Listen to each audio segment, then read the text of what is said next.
I was very excited to see that you had like drawn maps and there Oh was yeah. maps of his encampment. I mean, like Hmm. it seems like it's a really, really immersive book. And I'm very, very excited to start reading it. The other interesting thing is the backstory of the character. So totally, like, this is going to be an episode for the nerds because the backstory of the character reminds me of the backstory from my Dungeons and Dragons Awesome. I mean, character. I So I read fantasy and sci-fi. That's pretty much my bag. I don't really read much else. I am right. also a tabletop war gamer, so I am a big uber geek. Um, I mean, they're the and best kind of people, you know. well, You it's know. just it's when I read for escapism.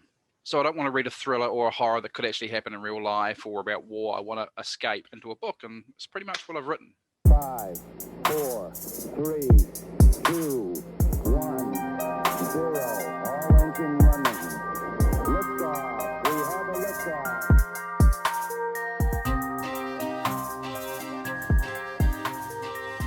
All right. Well, welcome everybody back to the Temple Podcast, the first episode I've recorded in a number of months, and I'm very excited. I'm sitting here with Nath Brye. That is how you say your last name, correct? Is it Brye? Nath Brye. Yep, that's Yeah. one of my pseudonyms. Yep. One of your, you have others? I do. I have one for stand-up comedy, and I have one for author. So What's your stand-up comedy? Like a Nathan stage Joe name? Brye. Nathan Yeah, Joe Nathan. Brye? Okay. Yeah, Very cool. similar, but a little bit different.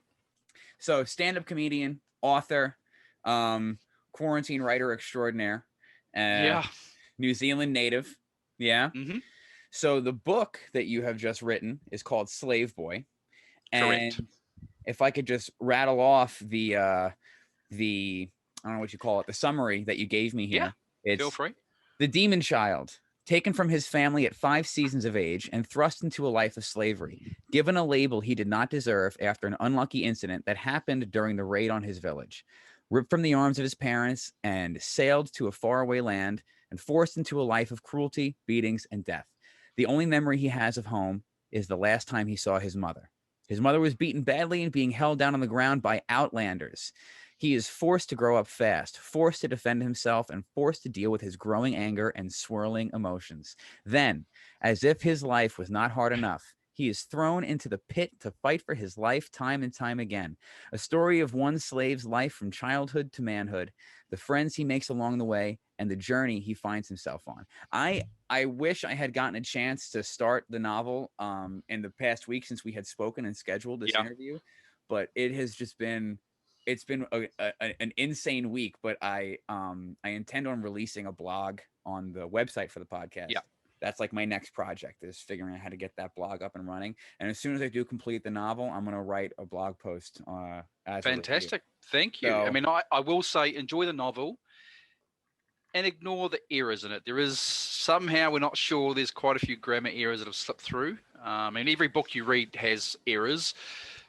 There's quite a few in this because I self-published. There's still a long journey to learn, a lot of things to learn in that process. Well, self-publishing is like the book version of podcasting, right? It's like It is. I mean, there's going to be mistakes. I paid my ex-wife to spell check it. My editor and author coach, she also checked it, and then I did the final check, but things still slip through. But it's a good learning experience. I now know I have to take ownership of it. I can't rely on other people. Yet, sure, they can help me. It's my bag, though, you know? It seems like, because I thumbed through, I got the Kindle version and I thumbed through the introduction and I took a look at some of the artwork, and I was very excited to see that you had like drawn maps and there was maps of his encampment. I mean, like it seems like it's a really, really immersive book. And I'm very, very excited to start reading it. The other interesting thing is the backstory of the character. So totally, like, this is going to be an episode for the nerds because the backstory of the character reminds me of the backstory from my Dungeons and Dragons character. Awesome. I mean, I read fantasy and sci-fi. That's pretty much my bag. I don't really read much else. I am also a tabletop war gamer, so I am a big uber geek. I mean, they're the best kind of people, you know? Well, it's when I read for escapism. So I don't want to read a thriller or a horror that could actually happen in real life or about war. I want to escape into a book, and it's pretty much what I've written. So. That's why I play games when I play games, because I want to not think about reality. Yeah. Unfortunately, I don't get a chance to play or game much anymore because between 60 hours a week in construction and trying to write the follow-up for Slave Boy, it's time's a little short. So, Physical labor and especially construction is tough mm. too, because it's tough mentally, and then you Yeah, have I to only have started. I started in construction a year ago at 41. So entering the industry for physical work when you're not used to it, yeah, it wasn't easy. Really. what made you do construction at 41? Start construction then? I spent my whole life in hospitality, bars, restaurants, hotels. I just got sick of dealing with people, pretty much. Yeah. When you see drunk people, you see them at their worst a lot of the time. And after, I think it was 18 years, I just had enough. I was like, I've got to get out. And I saw a construction job. I thought, hey, that's entry level. Let's get into that. Turns out the money construction is a lot better than bar work, but the work is physically a lot harder. Yeah. That's the trade-off, you know. That's Mm. why I was a diesel mechanic for a long time before I Oh, decided wow. to switch careers. So when I was I dropped out of high school, and because I was going to play my guitar and I was going to be a rock star, and that's what I was going to do, you know. It was there. Yep. I forget what comedian it was, but it was like, you know, the band's going to work out, man. Like, trust me, the band's going to work out. It, you know, didn't happen. No. I ended up I needed a job that paid more. I was delivering auto parts. I ended up getting into going back to school, and I went to tech school and started in cars, went to trucks, realized I hated it, switched careers. Now I'm a massage therapist. So There we go. you know, there's lots of switching around, you know. I can't imagine. I was a manager at Starbucks, a shift manager at Starbucks to put myself through college, and I can't imagine doing that for as long as you did, because it's the same kind of thing, only they're not drunk, they're uncaffeinated, which in some ways is just as bad. The good thing about the New Zealand, like we have very tough liquor laws here in New Zealand. Right. In fact, in some ways, they're kind of opposite to a lot of states in the US. Like from what I understand, when I was in the US on holiday, is being drunk in a bar is fine. If you're walking home drunk, you could be done for drunk in public. In New Zealand, it's the opposite. It's illegal to be drunk in a bar in New Zealand. Really? Yes. Whereas if you're walking home drunk, the cops will leave you alone. Oh, he's going home. He's fine. Oh, so you get drunk and you need to leave. You have to get Correct. drunk and then leave. Well, it's not so much that. It's before you get to that drunk level. Like as a bar manager, which I was for many years, you have to have a license to be a bar manager. And you've got to make sure there's no intoxicated people on premises, because if the police do a spot check, you get a fine. Or the business could get a fine as well, but you as the manager can get a $10,000 personal fine. So the managers are very strict on it. That's why you have bouncers checking for intoxicated people, and it's a lot stricter over here. Yeah, no, because bars can really turn into shit shows over here. It gets nuts. It can get nuts. And I've seen some stuff, even just on Long Island. You know, I haven't really been. You know, I haven't really been to too many other places in the country. At least out drinking and stuff like that. You know what I mean? Yeah. You tend to do that at home with your friends. So you know, all over Long Island I've been, but not really too much. The goal is to travel more now that I'm in my 30s and I'm more responsible. You know what I mean? Once the world opens up again, hopefully I think the best place to travel some more. The best place I went out drinking in the US is probably San Fran. Actually, we had a really good time. I don't remember the bars at all. I remember there was like one Irish bar and a few other clubs, but it means you had a good time though. Oh, we had a great time. Yeah, that means you had the best time. I don't know what I did. It means I had an awesome time. Yeah. But yeah, so you had set out to write new comedy. I had. You ended up with a book. What we class as an open micer. So at the open mic level, I'd had a couple of paid spots. Like in New Zealand, it works a bit differently. The people getting paid are usually the MCs. So I had a couple of MC spots where you paid. It's like $100 a night. So I was just getting to that level. It was like, right, I've been doing it for 3 years. It's time to get our show together. We're very lucky in New Zealand and Australia. We have fringe festivals everywhere, which are kind of a combination of drama, theatre, poetry, comedy. And there's like probably 10 or 11 within New Zealand and Australia. And that's where New Zealand comics go. They write their hour show and they travel all the festivals. I was just at that stage. But I got to lockdown and I couldn't face it. I'd had a rough time with some of the local comedians. I'd gone through it wasn't a messy divorce, but it was still a divorce. And I was acting out a bit, wasn't myself, and kind of had, I wouldn't say made enemies, but pissed off a lot of people. So when I got to lockdown, I'm like, look, I can't be bothered with comedy. I'm going to go back to writing stories. And I had a story in my head, and Slave Boy was born. Actually, not quite correct. Book 4 in the series was born. That was the idea, but I realized, this needs a backstory first. So 1, 2, and 3 have to, come first.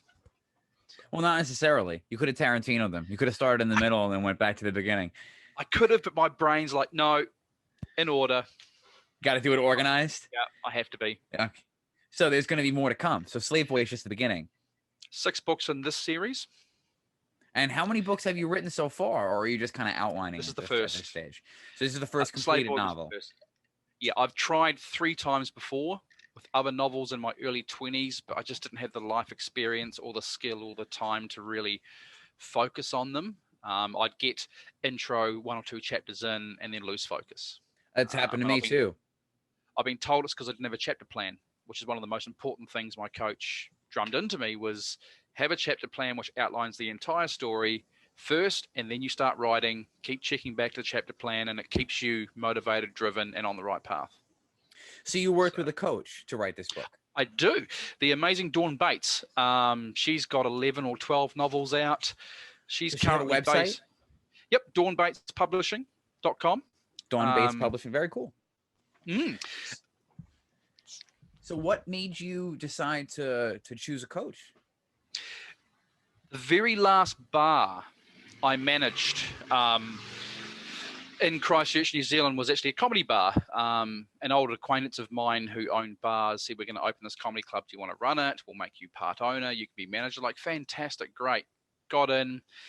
Of course, during the day, when there's no comedy on, the place is empty. So I'm just sitting at the front having a cigarette and having a coffee for like 6 or 7 hours during the day.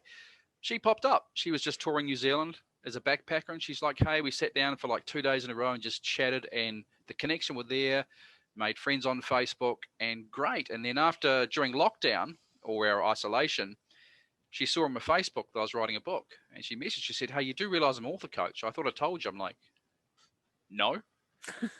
And we started talking, and I'm like, hey, a coach would be a good idea. So we signed a contract. She became my coach. And, you know, apart from all the, like we have one face-to-face catch-up via Zoom every month. I'm part of her coaching crew. I'm not the only author. She's got like a stable that she coaches all at the same time. We have 2 trainings a month. And unfortunately, because I'm in New Zealand, that means I'm getting up at like 4 a.m. to attend these training sessions and then go to work. But it's a sacrifice you have to make. Have you heard of Jocko Willink? Have you heard of Jocko? You never heard of I've heard the Jocko? name, but I can't click it right now in my head. I think he was a SEAL. I want to say he was in the military. He was in the American military. But he gets up at every day at 4:30 in the morning and posts a picture of his watch. He posts a picture of his watch, and then like an hour or 2 later, he posts a picture of a puddle of sweat. Like every day without fail. Has he got a YouTube channel where he watches other military and gives comments? I think he did like you know how GQ does the like real person breaks down movies of the thing that they specialize in? You know what I'm talking about?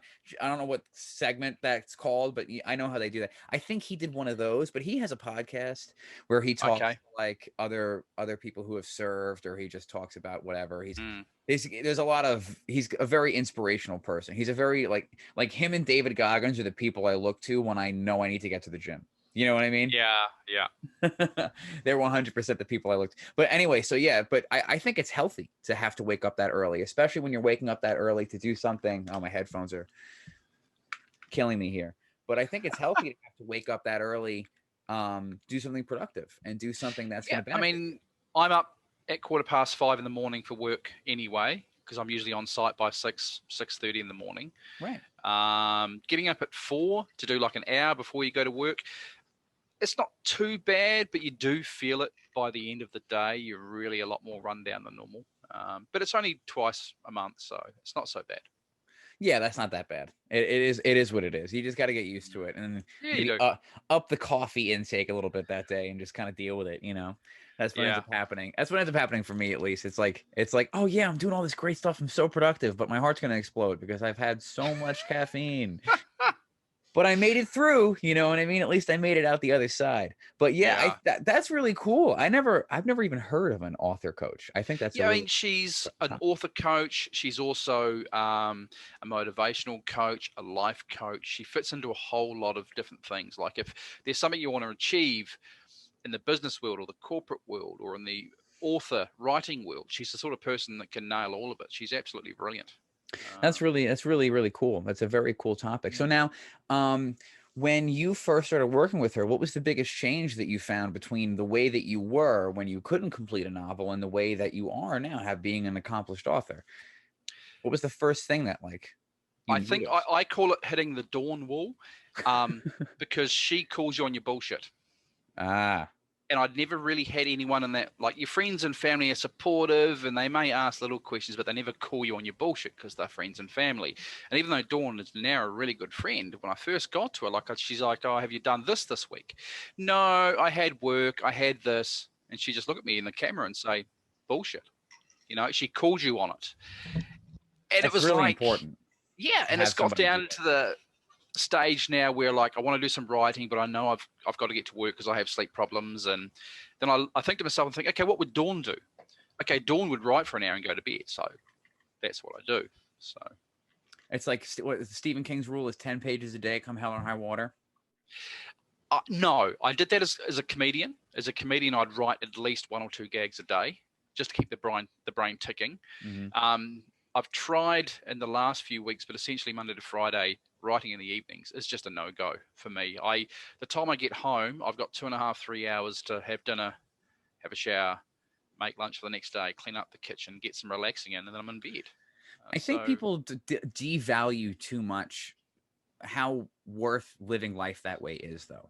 That sentence kind of came out a little chunky, but you know, like today, for instance, let's break down my day, okay? And because people go crazy when I tell them my schedule, and this is just today. I woke up late today for me. I woke up at 8 o'clock, which is late for me. I had my first client at 9, and I saw 3 clients today and did my paperwork. I was out the door by 1 o'clock. I was at the martial arts school at 1:30. I taught for 2.5 hours to some private lessons and did an hour of bag work. So just slamming the bag for an hour. Then I went to the gym and I lifted for another hour. And then I went, had dinner with my girlfriend. And then I came here and set up for the podcast, you know? So it's a nice productive day. Most days I'm up between 5:30 and 6. I'm in the gym lifting or doing kettlebells or running or just like deep stretching, whatever it is. I'm usually at the gym every day.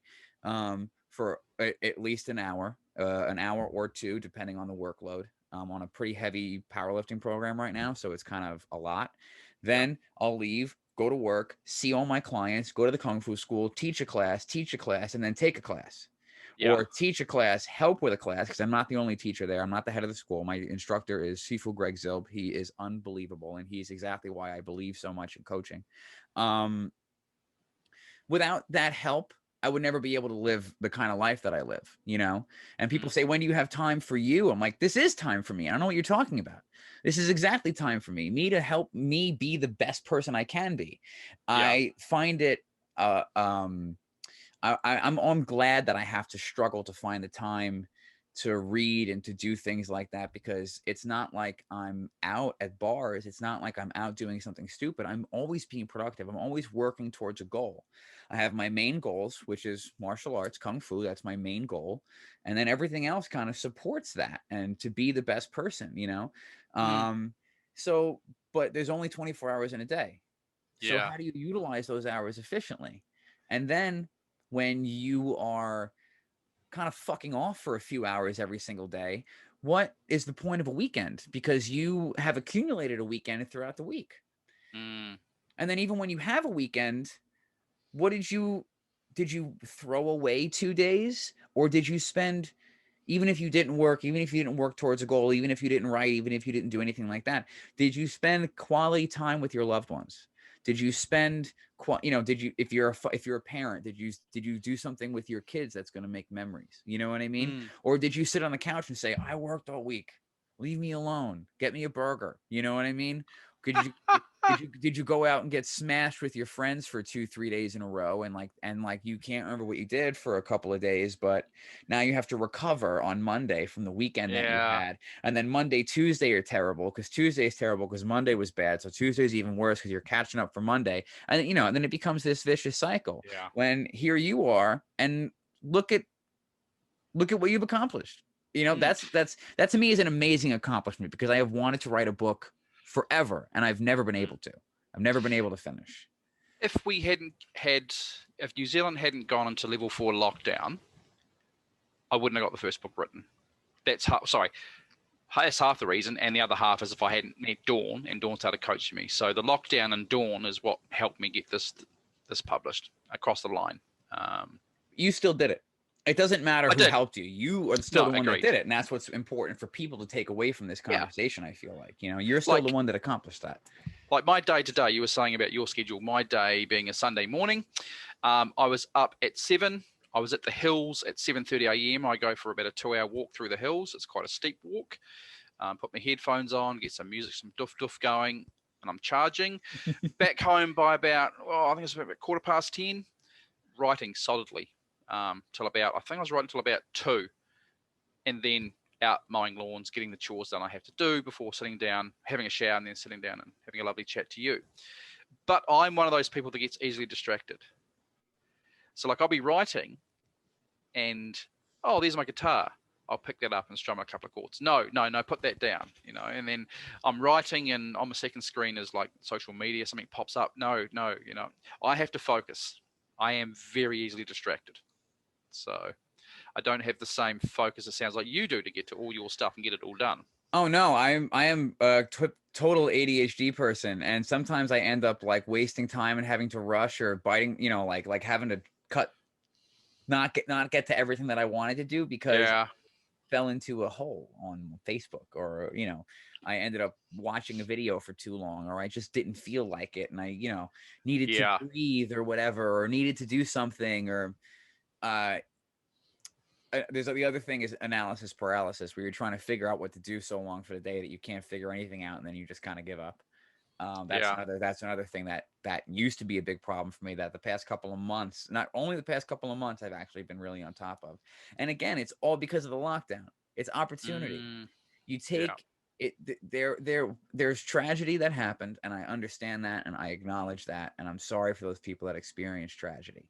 But there's also opportunity in everything. In everything, there's opportunity, and you have to jump on that opportunity and take it. And you did, So now that you have taken that opportunity and you've made this accomplishment, how do you plan on incorporating these things into your life as things start to normalize? Well, New Zealand is normal, actually, right? It is. We apart from the 5-week lockdown, where we were in level 4, which means only supermarkets, gas stations, stuff like that could be open. After that 5 weeks, we went back to level 3, where construction opened back up, but bars and restaurants didn't. And then level 2, where bars and restaurants opened up, but you could only have a certain limited capacity. And then level 1, and we've been at level 1 ever since. New Zealand government, our Prime Minister Jacinda Ardern, jumped on it very quickly. There was a lot of opposition saying, hey, you're being too drastic. She's like, no. She listened to all the scientists. She listened to the doctors. She said, no, we're jumping on this now. And New Zealand, apart from our borders, I think, are still closed to some countries. We don't have a lot of international flights coming in. I can imagine closed to the U.S. too, considering what's going on here. Yeah, I've been watching that. It's been interesting. But congratulations on Biden, by the way. Thank you. Whether you're a supporter of his or not. But yeah, New Zealand jumped on it very quickly. And now, like, a meme came out today. And on the top of the meme was the world burning. And underneath it's got, meanwhile in New Zealand, and it's got New Zealander yelling out, hey, have you got a knife for this barbecue or something, because we're so well. And it's like, we're pretty lucky. Jacinda jumped on it very, very quickly. And that's how it should have been. And a lot of people are concerned. So it's some interesting news. And I got to fact check this, because you got to fact check everything nowadays. But I had seen some headlines, and I didn't get to dive too deep into the articles. I was just talking about it with my stepfather, that they found out that the Capitol attack was organized by people who were funded by Trump's campaign. Wow. So it's like, Really, dude? Come on. Come on. Like when Like he was what? 4 years ago, Uh, when he was running for president, like from someone in New Zealand from the outside looking in. I don't follow politics hugely unless stuff's going really wrong. But I watching him, didn't either until stuff started going really wrong, and now all of a sudden I'm just, I'm way but we're behind the curve. watching But I'm him telling and you. we're like, really, they're not going to vote him in, And then he got voted in. I'm like, Oh, you failed to realize how many assholes there are in this country. I mean, I've been there 3 times on holiday, and most people I met were just amazing people. Don't get me wrong. There was a few taxi drivers in New York City that were a bit strange, but generally everyone was lovely. And I just thought half the people I met voted for Trump. I couldn't believe it. It's like, why would you? Well, the thing is, and this is from my perspective, money goes to the wrong places. And that's really what the biggest issue is. Money goes to the wrong places. And whether I'm really not on anybody's side, I get a lot of flack from certain people because I refuse to join a party. Yeah. I'm an independent, and people say to me, like, like, we have to defeat the Republican evil. Like, you have to sign up, be a Democrat so you can vote in the whatever it is that picks who becomes the president. I should know this, but it's not coming out right now. The primaries. That's it. So you can vote in the primaries, and you can get your candidate in, the one that you pick, because it's only these two parties. And I don't agree with anything. So I stay true to myself, and I refuse to join a political party because I don't agree with any of them. And I know that for fact, most things are just paid for by lobbyists, and most policies that go into place are there to make the lobbyists happy. Yeah. And because of that, people wanted somebody who was on the outside. So now people see Trump as, old money, which people really value. And if you go back to the golden era of America, in the 50s and the 70s and even in the 80s, people really valued old money. People really saw this, these almost like they're wishing for royalty back. You have the Trumps, you have the Kennedys, you have and even now the Kardashians or whatever it is. It's the same complex. It's the same thing that we do, is we elevate these people to be something more than they are, because they were born with more than we were, and we idolize them, and we wish that we had, and we think that they're somehow more special than we are because they have this money or these possessions, and it's really not true. So we idolize these people, and we see, oh, Trump has done all this, and he's made all this money, and he's still rich, and forget that it's on the backs of people, the broken backs of the people that he stepped on to get there. That's besides, but he has. So now he's going to be on the outside. He's not going to be bought and paid for. But people forget that absolute power corrupts absolutely. You're going to give somebody money and power, and they're going to want more. So now you give him more money and more power and more reach, and now he's going to want more. So now look at the ridiculousness that he pulled. I wasn't sure. I didn't like anybody. And I didn't know what was going on, especially with all the conspiracies going on out there. And I had a very close friend of mine be very, very into it. And he actually even went to the Capitol and was there that day. And so sold on all of that insanity. And I almost was too, to be perfectly honest with you. I almost was too. I do think that there's some creepy stuff going on behind closed doors, but I don't think that's just limited to America. But then you have these disenfranchised people who have not been able to make something of themselves because of the way that the system that they were born into, where they were born into, the economic status that they were born into, and that goes for all colors. And now you have a lot of people who are just like you, working construction, working blue collar jobs. We call them. I don't know if you call them that there in New Zealand, but working these blue collar jobs, which means you're a laborer. You work with your hands. You do to make your money. And they're not making enough money to make a good livelihood for themselves. And they're blaming the government for that. So they see this person on the outside that is now going to be able to be a person for the people. He's going to do it for them. Our economy is better because of Trump. Our gas prices are down because of Trump. The pipeline in Alaska is a good thing because it employs 8,000 people. And the liberals are insane with what they think about the environment. There's no such thing as global warming. And, you have all these people that, because it suits them and it suits their immediate needs that are currently not being met, that's as far as their vision will go. And they have these blinders on because of it. And they can't think 30, 40, 50 years in the future because they're struggling so much to make their lives what they want it to be that they can't see selflessly for not even their children, but somebody else's children, and what the planet, what the world is going to be like. They're really only concerned about themselves and their immediate family and what they're going to be able to do on this very small scale. So then you have Trump, and it's all based on fear. And now with Biden, I hope things go well. He's our president. He's the leader of the free world, as we call it. He's the leader of my country right now. So I'm all for him. I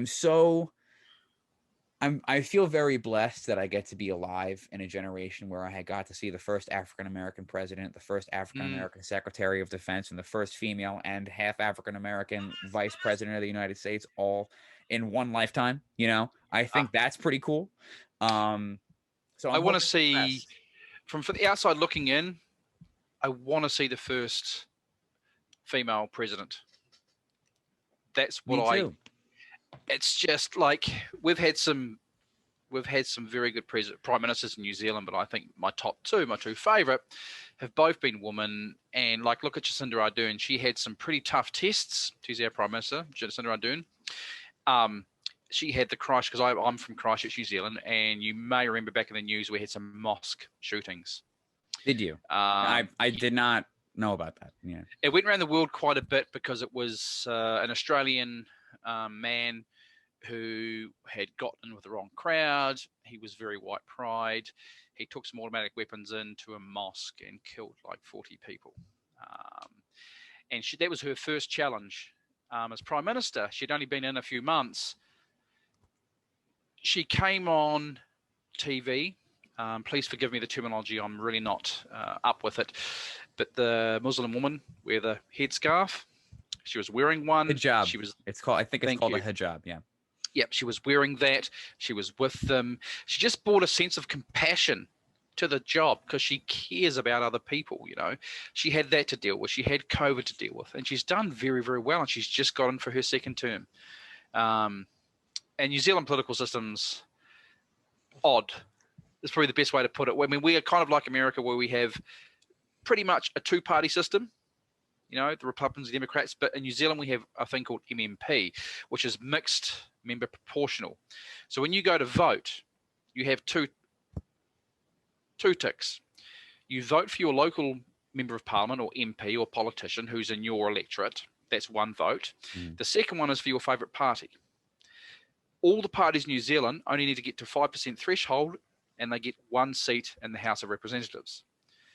So these smaller parties get in. The whole parliament's not just of the two parties. We've got a lot of minority parties that get in on that 5%, and it's good. Sorry, it's a good first step, because a lot of New Zealanders want to get away from the two-party, always left or always right. We're trying to, get the minority parties in there. But yeah, as I said, New Zealand Prime Minister, she's done very, very well with lockdown. I feel like Americans like to believe that we're ahead of the curve, but we're really far behind. In a lot of areas, we're really far behind. So are we in New Zealand. We're not.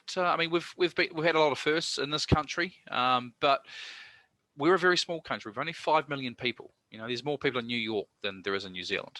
Right. Yeah.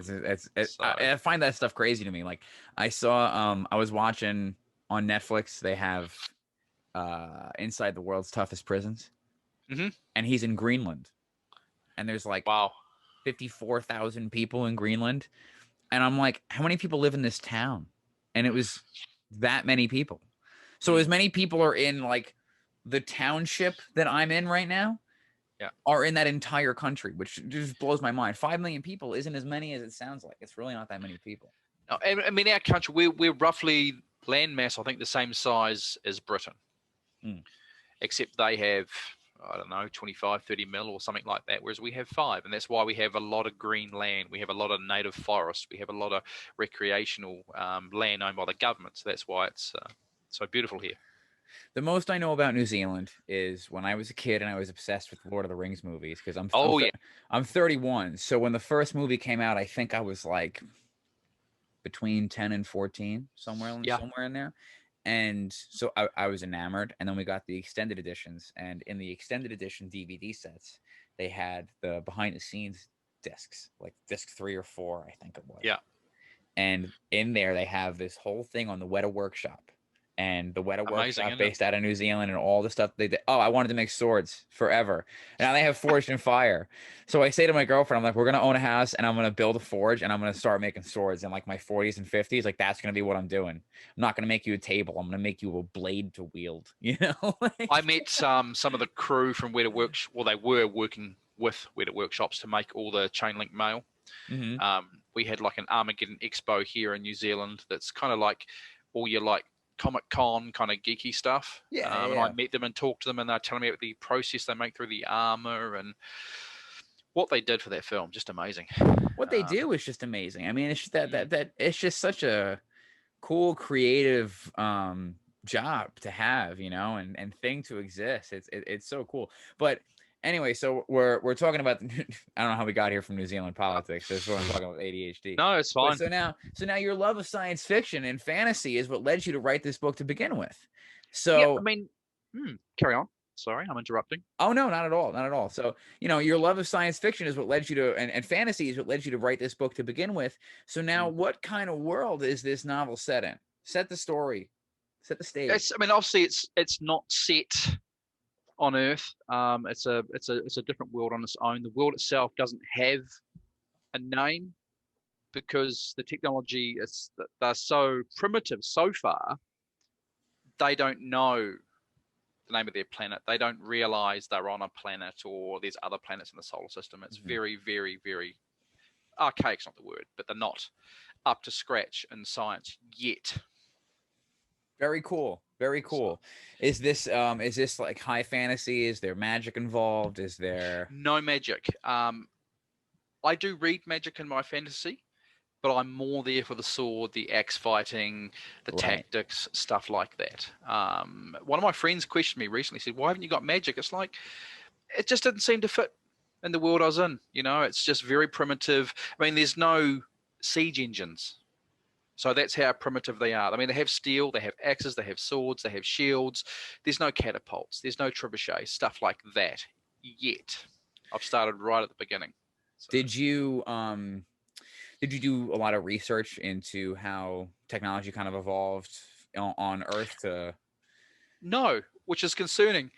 Luckily, because of well, it's fiction, so the geeky friends I had, like because I was a Warhammer 40k player for 10 years. That's what got me off drugs. And the extended family and friends I have from those gaming days. I have 2 or 3 guys that do archery as a hobby. A couple do the medieval fighting where they dress in full armor suits and bang the shit out of each other. My brother used to do that. I have a lot of friends that I can call on. I just send messages, hey, what did they do for boots? And he'd tell me. And then he'd say, but you're a fantasy world. You can make up whatever. I'm like, very true. Very true. But I had little friends like that would give me advice, but I didn't do research as per se. And you're the first person that's asked that. And now I'm thinking, shit, maybe I should have.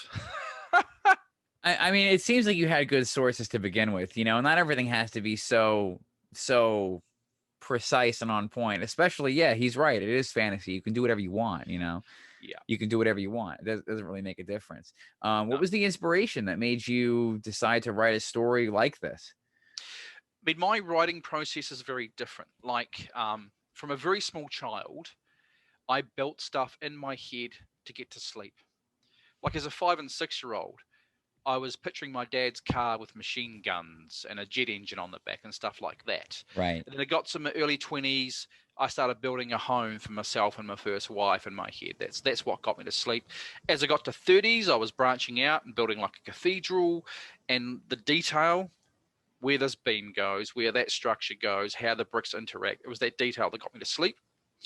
By late 30s, I had built the cathedral and the medieval village that goes with it, in the nation. I'd populate it with people, and I started building storylines in my head as I was drifting off to sleep. That's where this story came from, and that was book 4. So you have this kind of world in your head for Yeah. decades, right? You've just had this Well, this idea. world probably 5 or 6 years, and as I said, that is book 4. So I already have book 4 written in my head. I know exactly where it's going, but the story couldn't start there. I had to start the lead character in Slave Boy. His name is Demon Boy. I had to start him from somewhere and get him through the first 3 books to get to 4 before I can go to 5 and 6. Right. So it's Absolutely. hard for me because when you read it, you'll notice. I'm trying to not give away anything for people that haven't read it, but part of the slavery that I created in this world is the first thing they lose is their names. They're not allowed names as slaves. They're just, asshole or boy or whatever. They don't have names. So all the wee slaves make up nicknames for themselves, but can't tell the masters or let the masters know they have nicknames because they'll get a beating. Right. So in the first book, they've got nicknames. In book 2, they have real names. So when I'm talking about characters to you, there's 2 names in my head for each one I'm thinking of. So that's why it took me a few seconds there to go, oh yeah, Demon Boy, that's right. Right, yeah, because it's got to be a lot to kind of keep contained in your mind, Do you take notes during the day? Like, do you have like a little scratch pads and whatnot? No, I mean, obviously I'm in construction. When I was doing comedy, I carried a wee notebook in my pocket, and if I thought of a gag, I'd rip it out, write it down, put it in. So the next writing session, I had some notes. I think of ideas when I'm working. I try not to because I'm less on the ground, more in machinery these days. And when you're driving a 30 to 60 ton machine, you don't really want to be distracted.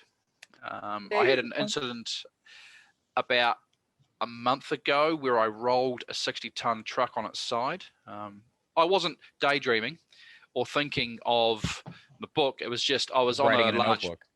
I was on a large pile, wetting it down because it was a super soaker to keep the dust down, and I just hit the edge, and over she went. Are you okay? Did you get injured? Oh yeah, no, I'm fine. And the trucks are articulated, so the backside went over, but the cab stayed upright. Okay. They're kind of designed to do that. I still got obviously in a little bit of trouble, but all the good operators of machines kind of have done that at one stage in their career. So it's kind of like, oh, you're a dick. What did you do that for? Like when I called my boss on the radio telephone, I said at the RT, I said, hey, can you get the 20-ton digger to come over and give me a hand? He's like, well, what did you do? And he turns his machine around, has a look at me, and he laughs at me over the RT.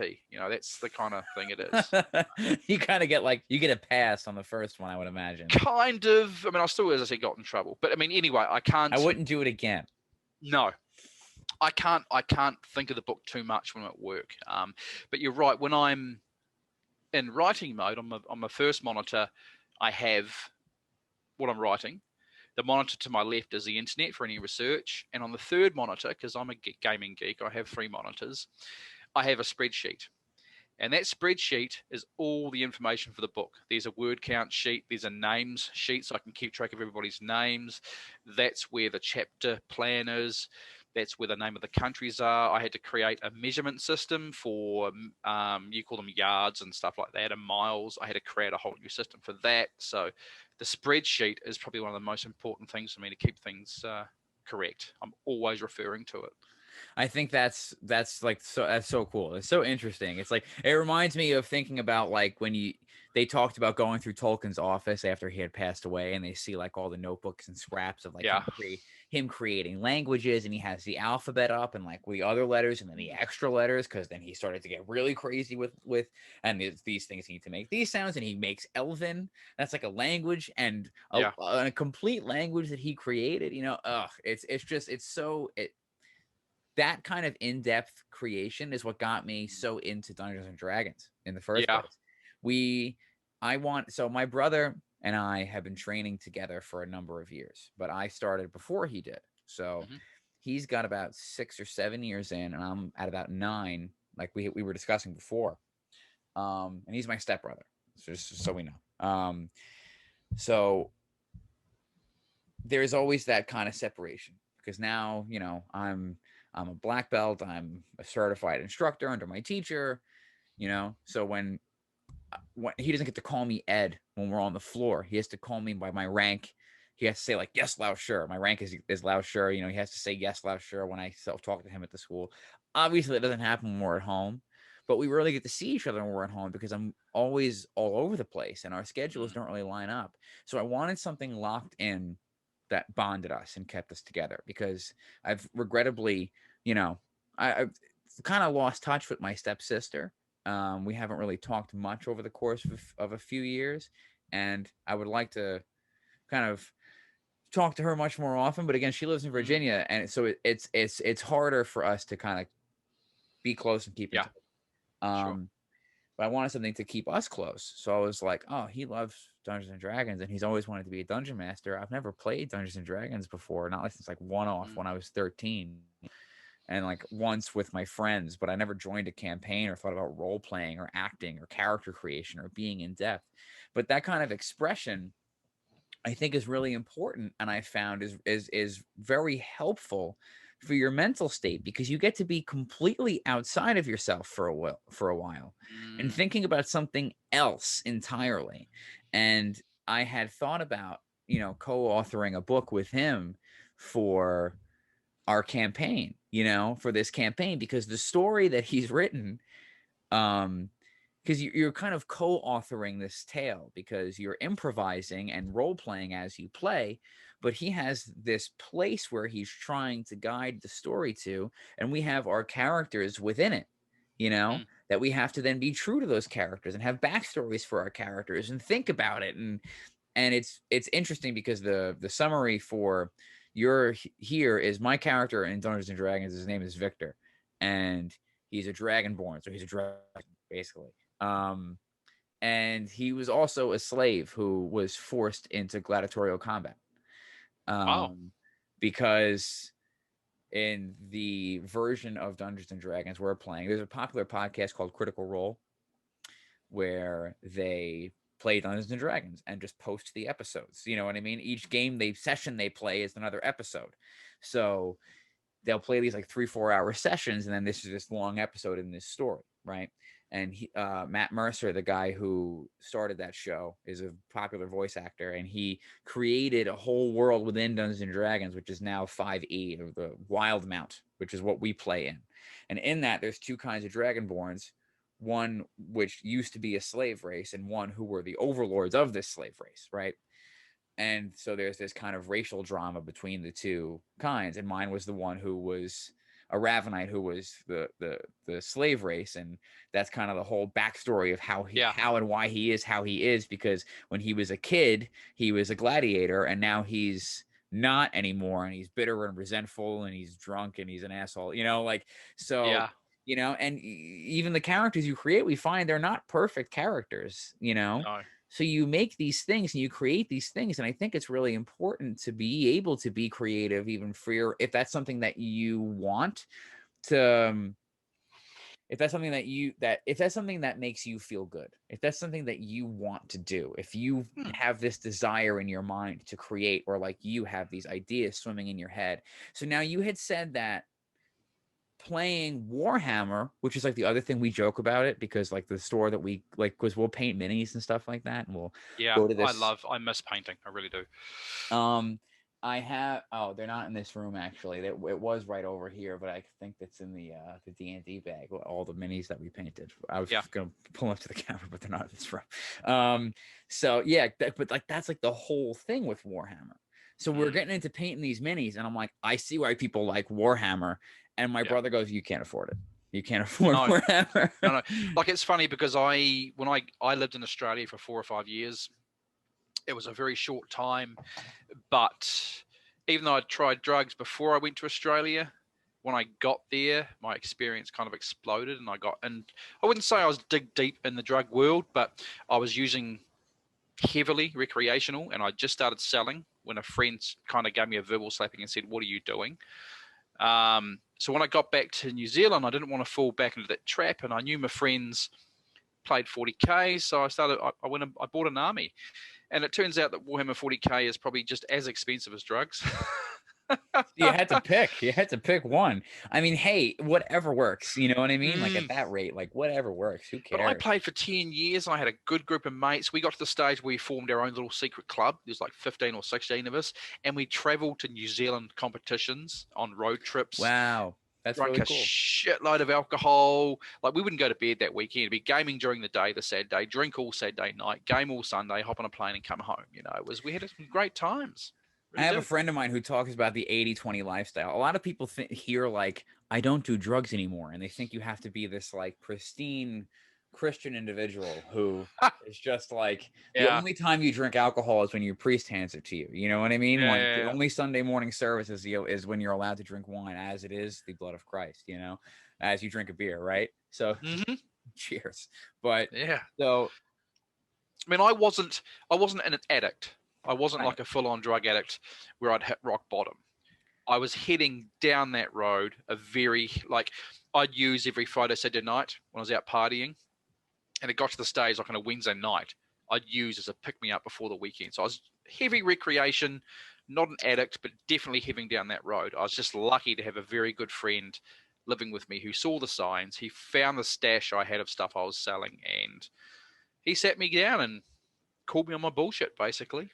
And that's how this conversation started too, with how important it Yeah, is to have people that are going to call you on your bullshit. yeah, And eventually you correct. learn to call yourself on your bullshit too, you know? Similar Yeah, thing happened with me. I can understand. Like, just because you're using and it's not healthy doesn't mean that you're a drug addict. And also no, being recovered or being in recovery or however you want to talk about it doesn't mean that you need to be straight edge, as they call it, no, you know? no. I You still can, drink like a fish, but I mean, I'm hospitality, and hospitality in New Zealand, Australia, and probably a lot of countries, well, and bar construction staff, too. yeah, bar staff know how to drink, and they know how to drink a lot and still remain having a straight conversation and being. I mean, yeah, it's I don't think there's anything wrong with living it up a little bit here and no, there, or no, just kind of like letting loose. And I think it's kind of important. I know people like my teacher doesn't touch anything. He doesn't touch anything at all, and like he yeah, is totally okay. But he's also not going to judge anybody for having a drink here and there, you no, know. no, yeah, yeah. But Like it's when I'll it probably becomes your cut life. loose. I'll cut loose maybe every 4 or 5 months. I'll go to town with a couple of friends.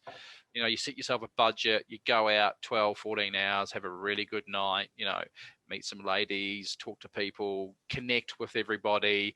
And then after that, I'm back into my room writing and working construction. You know, I need Right, you that have to get back on track and back onto the path. correct. So now you had mentioned that um, men's mental health was really important to you. And Oh, so how does yeah. this factor into your journey Unf- there?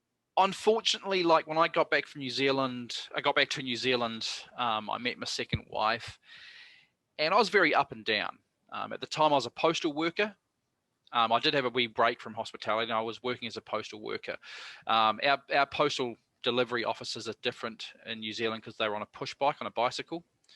So you ride past the letterbox and you throw the mail in. It's a great job, but there's a lot of time to think because Hmm. it's a mundane job. I started hitting depression, didn't know it.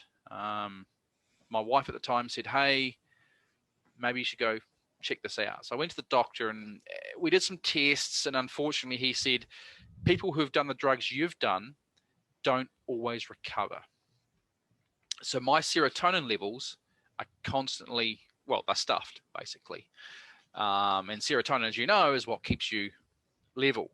Hmm. So because of that small stint in my life where I was doing drugs, even though I think I've always had the, I don't know if the right word, aptitude for mental illness, the drugs exacerbated. Oh, I can't even pronounce that word right now.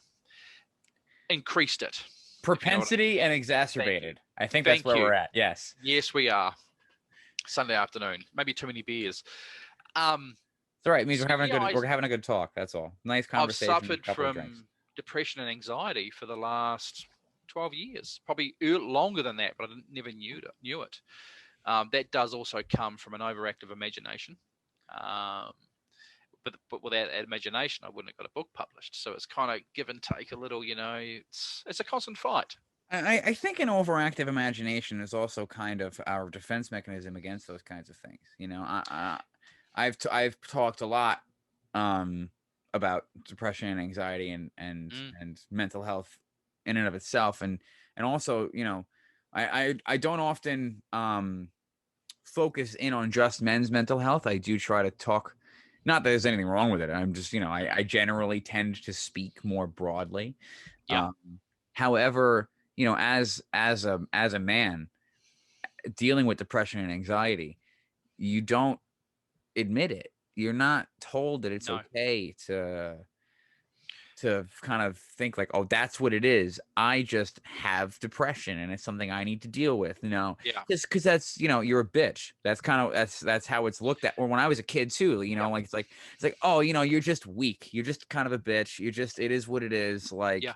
and that's how it was spoken about. And that's how you were treated, especially like in the working world, in the blue collar working world here in America. It's a lot of tough dudes. It's a lot of tough guys, a lot of tough straight guys, Yeah.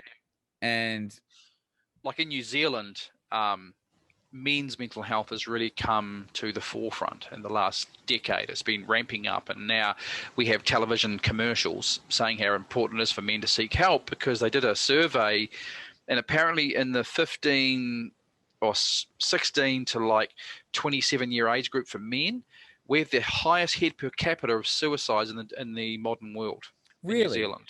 Yes. wow. And because of our culture, as you said, blue collar, tough, we call it being staunch here in New Zealand, that staunch Kiwi male. That's why New Zealand males, and it's on my media sheet, men's mental health is so important. And that's why I love to talk about it, because it's better now. Like now it's quite easy to tell someone, I suffer from mental health. 10, 15, 20 years ago in New Zealand, 30 years ago when I was growing up, you wouldn't. You get judged too easily. I mean, it's a good thing you can now talk about it, and it's coming to the forefront.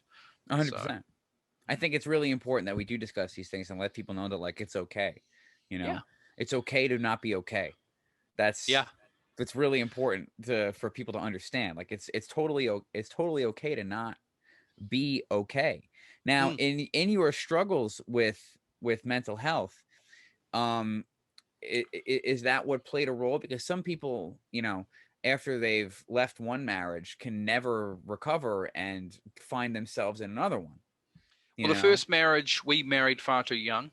I was divorced with 2 kids by 23, which is quite young. That's very young. But we stayed in contact. I mean, the marriage was a little bit messy, but I mean, I respect her so much, because unfortunately, because of my mental illness and the fact that I'm a little bit selfish, I was never there for my kids as I should have been. I was an absentee father. And my first wife, she did an amazing job raising those kids. And I think that's important for guys that have kids, is to appreciate, how well mums do. It's not an easy job, raising kids solo. She did an amazing job. But I was single for close to a decade before I met my second wife and started dating. I don't know. I mean, if it wasn't for the second wife, I wouldn't know about mental illness. Right. And her and I, even though we've been separated now for coming up 2 years, we're still best of mates, and we'll always be best of mates. I mean, she spell checks my novels for me. I pay her a fee for that, and so we're really close. She's just finished reading the finished product and put a massive big post on my timeline on Facebook saying how much she enjoyed it. So it's like fantastic, But yeah, it's not easy. It's not easy. I'm sure it's not easy. Sometimes. And how have you, if it's not too personal, have you started to repair that relationship with your children? Son's 20, daughter's 18. Even though I wasn't living with them, I still try to stay a part of their lives. Like when I was living in Australia, I sent them messages often. I'd ring once a month without fail and have a chat, what you're up to. As they got to late teenagers and doing their own thing, like they're both working or studying now, so they're just doing their own thing. They're adults. They're not kids anymore. Right. I have a good relationship with the son. The daughter, it's an okay relationship. We don't hang out a lot because, she's 18. She's doing what 18-year-olds do, and she has a stepdad. So, Yeah. I think for kids too, though, like we often forget that kids are kids until they're like 30, I think I'm just coming out of childhood now at 31, Agreed. I didn't grow up till probably, early 30s, to be honest. I was an idiot. But at the same time, I didn't have a great relationship with my mom until I was 20, and we lived together. You know what I Mm, mean? Like we just had a difficult relationship forever. And I mm, think I think that kids don't, it's hard for them to kind of realize what they're still bringing to the table. You know what I mean? mm, Like if there's walls up that they might not, that they need to let their walls down in order to let the parent in now. You know what I mean? mm, That the roles have kind of been reversed, and now it's time for them to start reaching out. And it has to be an even keel now that you're both adults, and it's this relationship. I, for one, I've never met my father, mm. so I understand as the kid sometimes when the dad's not around, it can build a lot of resentment. It does. It can build a lot of trauma for everybody to have to kind of deal with, and it comes to the table every time you're at the table. Now Yeah. you're finally at the table with your kids, and there's usually this kind of like big elephant in the room. Mm. But people are people, and life moves the way that it does. You know what I mean? So it's just all about making it a better tomorrow. you Yeah, I know mean, last week I went and visited them because some copies of Slave Boy had finally arrived. And when you read the book, you'll see the gratitude or the devotion in the first couple of pages is to them. So I went round and gave them each a copy as a late Christmas present because it was supposed to arrive before Christmas, and I autographed it for them and stuff. And I'm really excited that when they do read it, if they do read it, I get to get some feedback from my kids like, hey, look, Dad's actually finally accomplished something. That's Here a you really go. beautiful thing. And look at what you're doing with it too. Like not only have you accomplished something, but you're on podcasts, you have everything you're trying to promote it as much as you can and really Oh, definitely.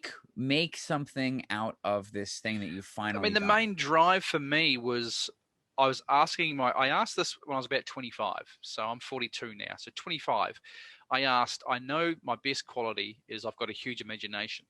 How do I make a living and an income out of that? It took me until I was 41 years of age to finally figure it out and go, right, back to writing. That's how I can try and make it. And so So now that's do you why think you're gonna come back to stand up? I will. My editor slash best mate, author, coach, Dawn, she knows that once book 2 is written, which I'm writing at the moment, I'm about 70% away through the first draft, which we're aiming for hopefully June, July release. Once that's dropped, I'm stopping this series for about 6 to 12 months, and I'm going to write my first hour comedy show and start touring that at fringe festivals. Very cool. I miss being on stage. Like, out of all the drugs I've tried, when you're on stage and the audience has stopped and they're right there hanging on every word, and you deliver a top gag and they erupt in laughter, there is no better feeling in the world. It's magical. But in saying that, there's also no worse feeling in the world when you think you've written a really good joke and the audience just goes silent. That sucks. I It really can't does. never done stand up, so I can't relate to that, but I can kind of empathize with being in a band, because Yeah. there's playing to 4 people and there's Yeah. playing to 100 people, and for me that's a lot. There's playing to 100 Mm. people and they're singing your words back to you. That's pretty cool. Oh, that must be amazing. That's an I amazing heard day. Mike Tyson say in an interview once that there's nothing more humbling than getting your ass kicked. I thought, yeah, that's probably true. And then I thought, well, for me, it's like there's nothing more humbling than bombing in comedy. When you do 6 minutes on stage and it's a shit 6 minutes and the audience is silenced the whole way through, but you've got to keep going. You just want the ground to open up and swallow you. It sucks. It really does. But you have to bomb.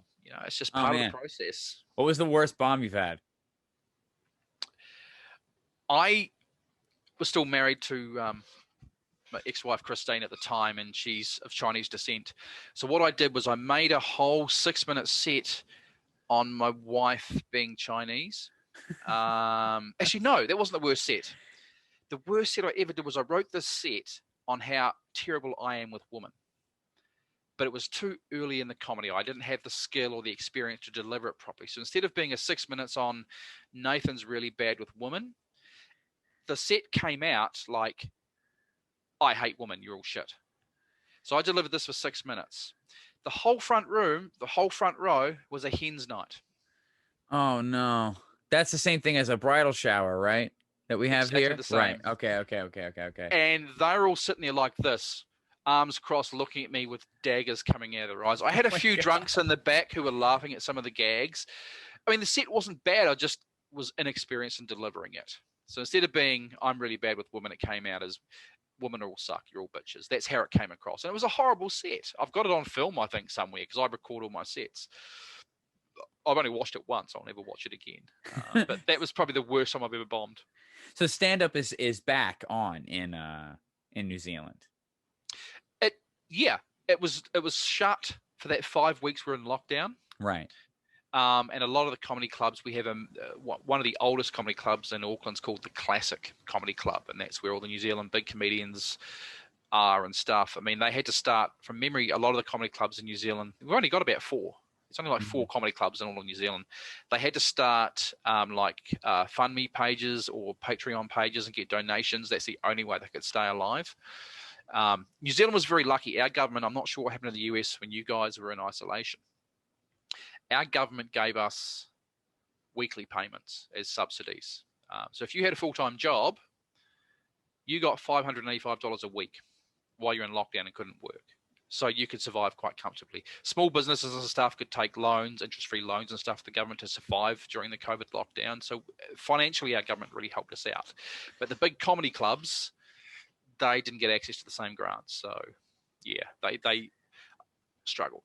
It was a similar. It was similar as far as I understand over here. If we had jumped on things as quickly as New Zealand did, I'm sure it wouldn't be in the same boat that we are. There's been so many businesses that have closed. Cities are different, you know. New York City. I think the New York City that was is no more, and I think what's going to end up happening is there's going to be a resurgence of young artists who move into this. Good. That's what I hope. That's what I've heard people think is going to happen as property values drop and rent drops and people can now afford to move back to the city. Who's going to go? But young people trying to start a new life, artists, comedians, you know. I can't imagine how amazing it would be to live in Manhattan Island. That would just be amazing. I mean, I've been there so many times and I love it, but the rents must be through the roof. It's insane. You pay thousands for nothing. I mean, like you're talking $2,000 a month for probably, I can't estimate square feet, but I mean, like you're talking like your bedroom and the kitchen and the bathroom are the same room. You know, there might be a door on the bathroom, and like that's it. You know, so you have this little studio for like probably over $2,000 a month if you want to live in Manhattan. It's a lot. A friend of mine, and years ago, this is over 10 years ago, was paying nearly $2,000 a month for a 2-bedroom in Brooklyn, and they had no space at all. You know, So, and you know, it was getting impossible to live in the city. Yeah. Now, a lot of those people, because of the lack of work and because of how bad things are there, not to mention how many people passed away of COVID to begin with. I mean, we're nearing on 400,000 COVID deaths. Right, I think New Zealand's around 25 or 26. Yeah, 1,000. No, 25 or 26. That's not 1,000. I think so. I'm going to Google it for you right now because it's quite important. New Zealand COVID deaths. Okay. Our very own fact checker. All right, you do that. I'll Google the US's. Yeah, because there aren't any. That's why you can't find it, because there aren't enough of them. Google is like, what do you mean New Zealand deaths? We're not talking about that right now. US COVID death rate. Here we go. Okay, so we've had 25 deaths and only 2,276 cases. Wow. Good for you guys. Because let's talk about the US numbers. We have 417,000 deaths. Wow. And 25 million cases. And I think a big part of that is because of all the is it real bullshit that went on. And, you know, I didn't think it was. And then I had it. And I beat it relatively quickly.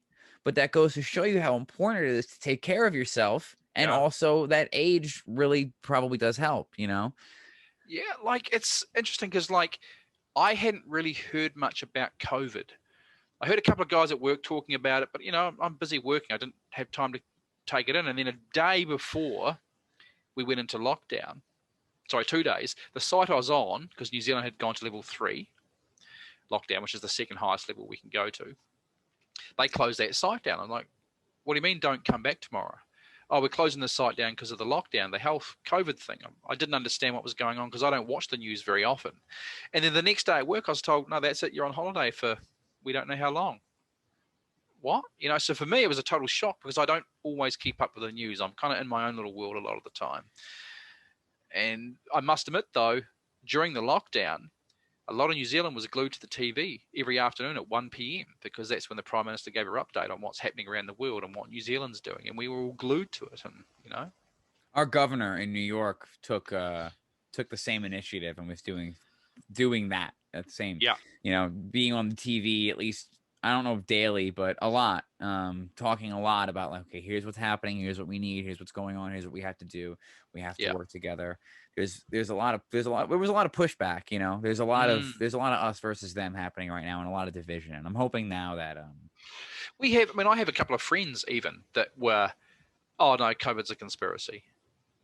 And I'm just like, yeah, tell that to a few million people, million deaths. I mean, cool. My friend thinks it's a conspiracy. That's him. Good for you, bro. You sort it out. But like, I think the conspiracy is that they're saying that it came from a bat, but like, there just so happens to be a lab right near where that wet market is. That's like right there where they were working with a virus that was just like the virus that's out, but like we didn't have anything to do with it, And I think that's the conspiracy. I think someone's trying to cover that up, and I think that a friend of mine, as I was getting into the whole like, is COVID real? Is this whatever? I got angry. I got very upset. My livelihood's taken away. It took me months before I got any pay. It was very difficult to get it because we did it. We in America have a thing called unemployment insurance. Yep. And I don't know if you guys have the same thing, but so basically that unemployment insurance is your employer pays into it or you pay into it, if you're, as you pay your taxes, blah, blah, blah, comes out of your paycheck. And then if you do become unemployed, you have to apply. And then if the situation, like if you got fired, you don't get unemployment, but if you lost your job, you can collect unemployment insurance. It depends on the situation as to why you're unemployed. Oh, interesting, because we have an unemployment benefit, whereas if you're fired or made redundant, you can apply for the unemployment benefit, and the government just gives you this while you search for another job. It's a job seeker's allowance. I believe it depends on why you're fired. Like if you dump coffee all over your boss and tell him to fuck himself, I don't think you get unemployment. But like if you got fired because your job was no longer like available, then like, yeah, you can collect. I'm not sure. It might have changed as the years have gone on. When I was younger, that's how it was. It might have changed. But with COVID, it was everybody can get it. Now you just have to apply. And whereas in New Zealand, extra money. Our employer applied for it, not us. Our employer, the business, applied for it to the government. The government sent the business the money, and each week the business paid out to all their employees. Yeah, no, just an easy way to do this it. Happened. Not how it worked. Also, not everybody is employed like that. Some, I at the time was employed as an independent contractor.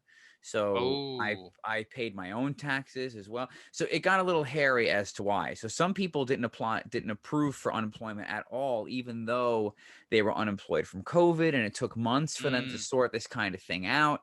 The bureaucracy took forever. So we went into lockdown in March, and I got all my back pay.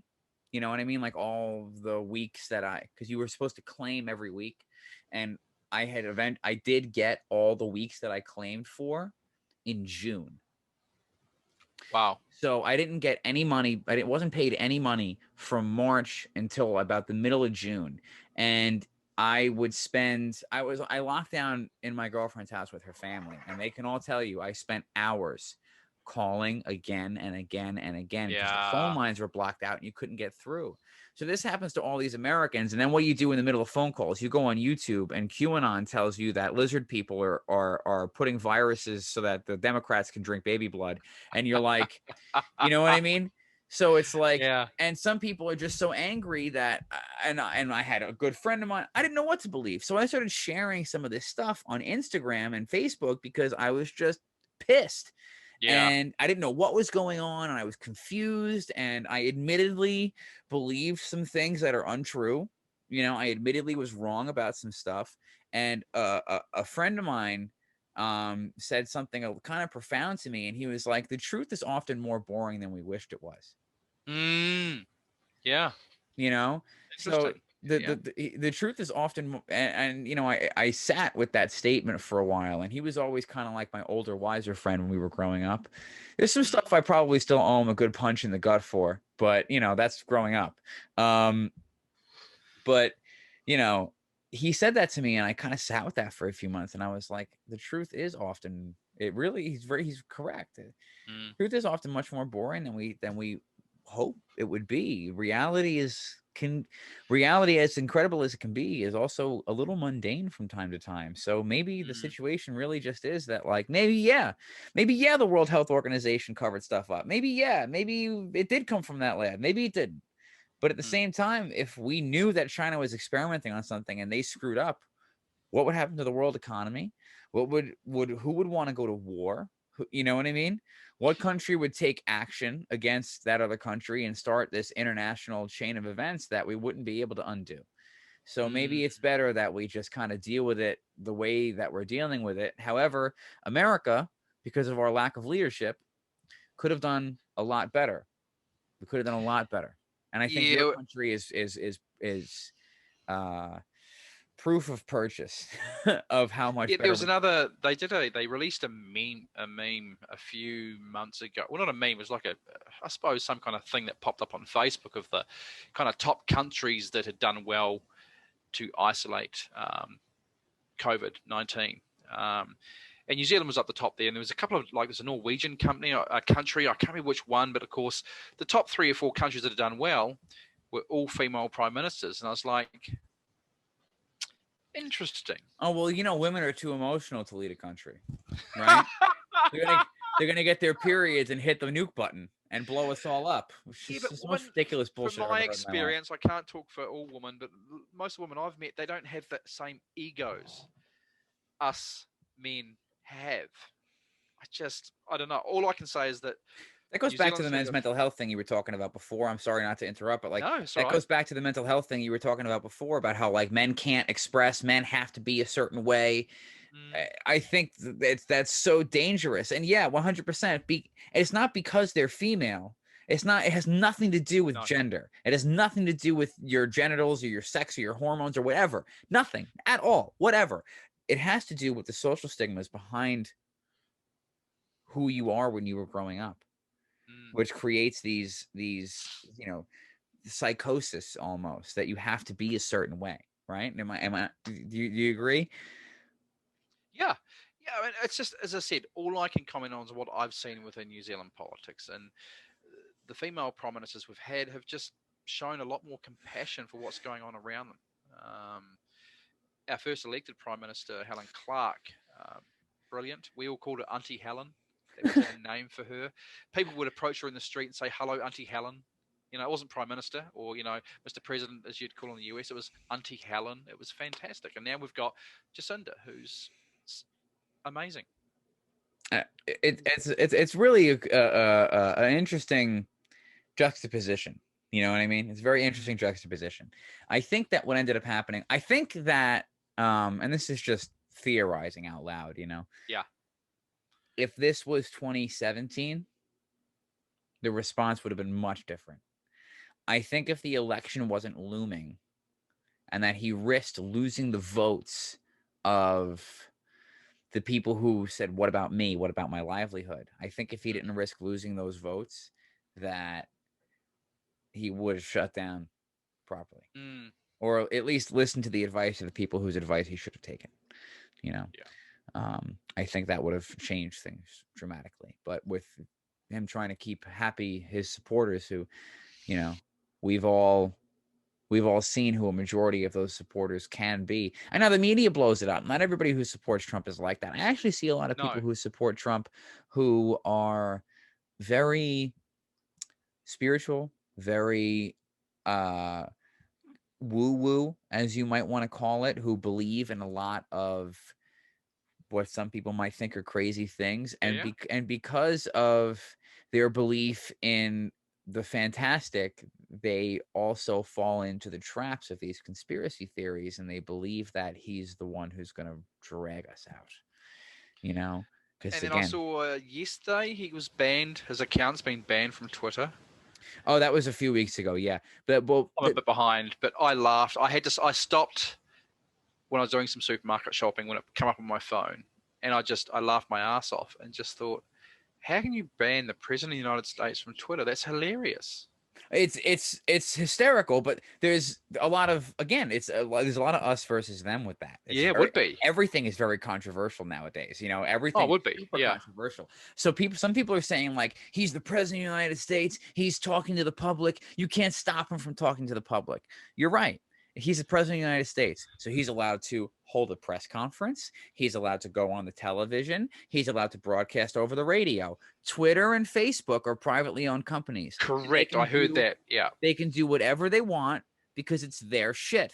So you can do whatever you want with your shit. They're their own company. He has no stock in them. He doesn't own them. And they are private organizations that are not controlled by a government entity. They can do whatever they want. And the reason that they took him off of there is because that's what he's been using for it. When have we had a president that used Twitter to tell the world what his policies are? Like, what the fuck is that even? Can you imagine Obama? Can you imagine Obama just tweeting? You know what I mean? Obama tweeting, being like, hey, just drop some bombs on Afghanistan, just killed 12,000 people with a drone strike. What up? What up, Iraq? Like, that would never happen. You have Trump just in the middle of the night in an Adderall high, like, you know what I mean? Like, yeah. Snorting a pill off his desk and being like, "Fuck these motherfuckers!" It's unbelievable. He was good for stand-up comedy. Yeah, he was great. I was talking to a lot of comedians, and we have a couple of US comedians who are currently in New Zealand. One I know very well. I've gigged with her. She's from LA, and she just said he was a gold mine. Yeah, I'm so glad that that's kind of over now because it's everywhere. Oh yeah. It's everywhere. Yeah, it's time for new stuff. She said on one show, I shared a stage with her one night, and she said when he first got elected, he's not the president we wanted, but he's probably the one we deserved. And when I first heard her say that, I just pissed myself laughing. And she said it a few times. I was like, fair enough. I am very grateful that all of this happened and that I got to watch, because I felt like once I saw them march, so I had seen my friend, who shall remain nameless, post on Facebook, considering going on the 6th. And I'm like, what are you talking about? I didn't message him, but I'm like, what is he talking about? I'm like, oh, they're going to have a Trump rally on the 6th at the Capitol. Whoop-de-frickin' do, And then it becomes what it became.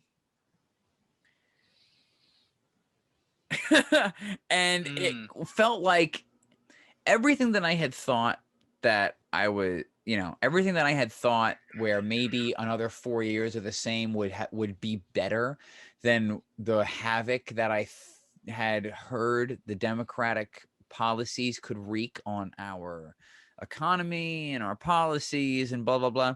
I thought maybe it was worth it to keep the economic boom, to just keep him for 4 more years. And like, maybe it's the people, maybe it is the media, maybe it's not him. But as soon as I saw that, I was like, holy shit, this is unbelievable. I was wrong about so much. And it really felt like a wake up call and a slap in the face. Like, as soon as that happened, like, how are you the president of the United States and you tell these people to do these things, and then you say that you're going to be there, and then they go ahead and do those things, and then you're not even there. And they still follow you. That's wild. That's crazy. That's some Charles Manson shit. The Capitol is Sharon Tate. Like, think about that. You know what I mean? It's kind of a similar circumstance where, you convince these people that this is the right thing to do, and you convince them that you're the one that's going to lead them to their salvation, and that, they need to commit the same acts that the other side committed. You know what I mean? Look at the Black Lives Matter protests. Look at all the fires that happened. Look at all the looting that happened. You need to take it. Now they're doing the same thing. It's the exact same thing. But instead of just taking their aggression out on the neighborhoods where they feel like oppress them, they do it to the capital of our great nation. You know, it's so ridiculous. But I am grateful that all of this happened. I am grateful that we had 4 years of this, whatever he is. I'm not even gonna, I can't. Yep. So adventure. Yeah. I'm grateful we had this 4-year chat, basically, because while it was difficult, it's like ending an argument with a girlfriend when you're like, listen, I know that the past couple of hours has been difficult. You know, like I know the past 4 years has been really tough, and that it was hard to get through. But I'm grateful that we got here together. You know what I mean? And now that we're at the other end of it, we can take the lessons that we've learned and apply them to the future and move forward. Now we know how many morons we have and how many just intrinsically bigoted people there are in this country. And things need to be brought to light. You can't treat a disease you don't know you have. Correct. You know what I mean? Yeah, I do. So now in this comes this escapism that helps us kind of get out of these problems we can't seem to avoid to talk about. And that's what had inspired you to get into the worlds of fantasy to begin with, right? So if we can get back to the book and fantasy and what made you kind of love that, what sparked your love of this escapist fantasy genre? Before I was, say, 22, 23, I mean, I read a lot through high school. Various New Zealand fiction authors. I read a lot of military books. New Zealand SAS, which is our special forces, real life accounts of them. That was kind of my reading library. And a friend said to me, hey, you should try fantasy. I'm like, no, I'm not trying that crap. He's like, no, man, you'll like it. And then one Sunday I lived with my best mate at the time, and he gave me a book. He said, try it, you're bored. Go to your room and read it. And it was David Eddings' Pawn of Prophecy, the first book in the Belgariad. Read it within about 2 hours. It's only a small book. Came out to him, right, where's book 2?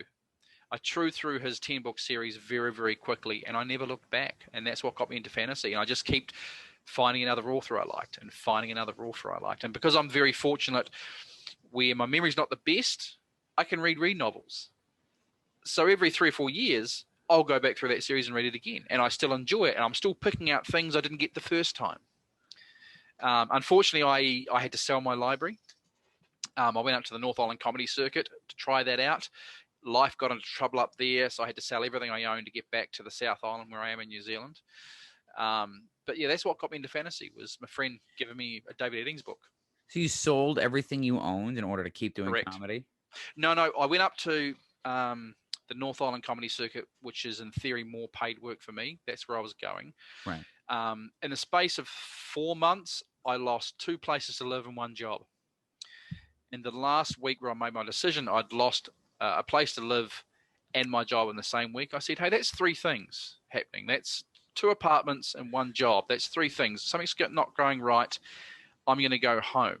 So I sold, apart from what I could fit in my car, I sold everything I owned, which was my video game library, my fantasy library, all my furniture. Arrived back in my hometown. Luckily, my previous employer took me back. 2 weeks later, we went into COVID-19 lockdown. Wow.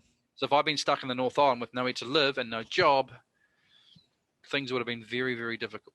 Yeah, but maybe sometimes it's kind of a beautiful thing, though, because you can start anew. You know what I mean? You can start. Well, yeah, not having many possessions is actually quite refreshing. I still very much have just bedroom stuff. I don't own a lot of stuff. I don't want to own a lot of stuff because I do plan on traveling a lot more once the borders open up. Maybe a few more books get out there. I can start touring and doing some book shows, book tours, I should say, and at the same time hit some overseas comedy clubs as well, which would be the dream. So now where can people get the book? Okay, I mean, it's Amazon, probably the first place. You can get the paperback or you can get the Kindle ebook I have the Kindle, guys, on my Fire tablet, and it looks great on the Kindle. It looks great on the Fire tablet too. So if you're looking for a digital copy of the book, it's really, really easy, and it was cheap. It was really, not expensive. What's it in US dollars? Was it like 12 or $9.99. It was there we go. $9.99. I mean, Yeah. really, that's a cup of coffee. That's a latte at Starbucks. You know what I mean? Like it's a latte with an extra shot. It's So if you're listening in the US, Amazon's probably the first place you go to. But I mean, if you type into Google Nath Brye, which is my author's name, all the options will come up. And that's NATHBRYE. Correct. I'm just for the people who are on their phones right now listening, being like, oh, maybe I should look that up. Let me take off this podcast. It's not available in audiobook yet. That is coming because I self-publish. I have to organize all that stuff myself. You fancy yourself an actor? You're going to read the book? You're going to hire somebody to do it? Because I'm in the media, like with comedy, I've got a very close friend called Maggie, who is from England, but originally her family's Jamaican. And she's got this big, rich Jamaican voice, and it's just amazing. She lives in New Zealand. She's a comedian friend. She's going to do it for me, and I'm really excited. But it's still 3 to 6 months away just to get the audiobook. It's actually a bigger process to get the audiobook than it was the novel. So some people reading and listening simultaneously is really beneficial as well, I've heard. Oh, wow. Some people like to listen to the book while they read because it helps their reading composition. You know what I mean? So if you guys do plan on the audiobook, I'm always about supporting small authors, and it's only $9.99. So guys, go on Amazon and buy this book. I really am so excited to read it. It has been absolutely wonderful talking to you. Is there any closing points you'd like to make before we get out of here? No, just a huge thank you for supporting small authors and first-time authors, and hopefully, like once you've read it, I'm happy to come back on the show and we can talk about it some more, or further down the track when book 2 comes out, which is 6-ish months away. I'm going to read it ASAP. I am going to finish. I am currently reading Zen Mind, A Beginner's Mind. So it's a book on Zen. Ooh. And it is actually been really, really, it's kind of cool the way he talks about like everything you do. If you're going to do anything, make it as you can. If you're going to do anything, just be the best that you can be in that moment. And if you're not, it's okay, because all you have to do is show up. And I think that to close, I think that's an important lesson here, especially because look at all you've done. And now you might not be Stephen King, you might not be on the cover or New York Times bestseller yet. You might not be a New York Times bestseller yet, but you're doing it and you're promoting it and you're talking about it. And that's 1,000 times more than most people are going to be able to do. And we tend to feel like there's not enough room. You know what I mean?